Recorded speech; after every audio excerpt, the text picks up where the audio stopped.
Dans cet exercice, nous allons résoudre dans R l'inéquation exponentielle de x plus exponentielle x moins 2 supérieur ou égal à 0. Donc on va effectuer un changement de variable.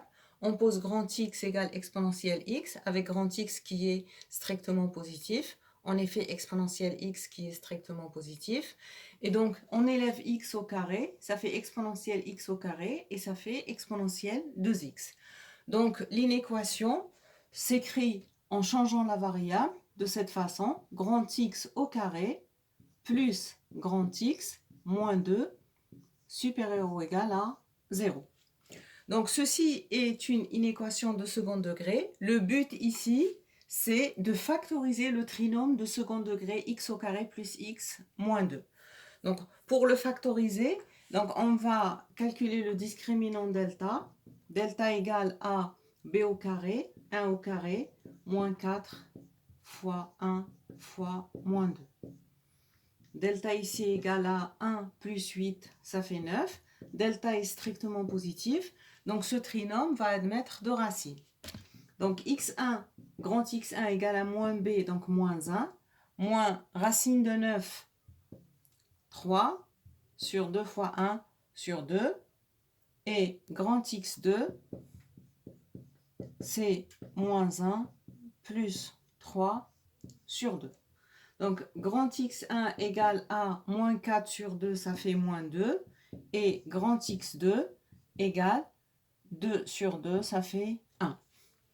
Donc, le but, c'est de factoriser le trinôme de second degré. Donc, l'inéquation va s'écrire 1, donc je ne vais pas l'écrire. Donc, ça fait facteur de grand X moins moins 2, donc ça fait plus 2. Facteur de grand X moins 1 supérieur ou égal à 0.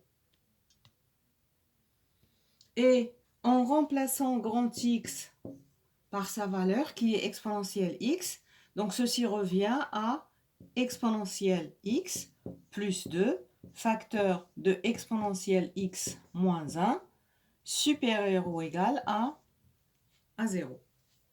Et donc, on doit résoudre cette inéquation qui est une inéquation produite de deux facteurs. Alors, ce qu'on peut remarquer ici, si on regarde le premier facteur, on sait que pour tout réel x, exponentielle x est strictement positif. Donc, exponentielle x plus 2, en ajoutant 2, ça va être aussi strictement positif. Et donc, l'inéquation I ici revient à résoudre l'inéquation exponentielle x moins 1 supérieur ou égal à 0. Donc, résolvons cela. Exponentielle x moins 1 supérieur ou égal à 0. Ça équivaut à exponentielle x supérieur ou égal à 1, ce qui équivaut à exponentielle x supérieur ou égal à exponentielle 0. Et en appliquant nos propriétés de l'exponentielle, qui est strictement croissante, ça va donner x supérieur ou égal à 0. Donc, l'inéquation I équivaut à x supérieur ou égal à 0. Et donc, l'ensemble des solutions, ça sera les valeurs de x qui sont plus grandes que 0, c'est-à-dire que l'ensemble des solutions, c'est l'intervalle 0 plus l'infini. Et l'exercice est terminé.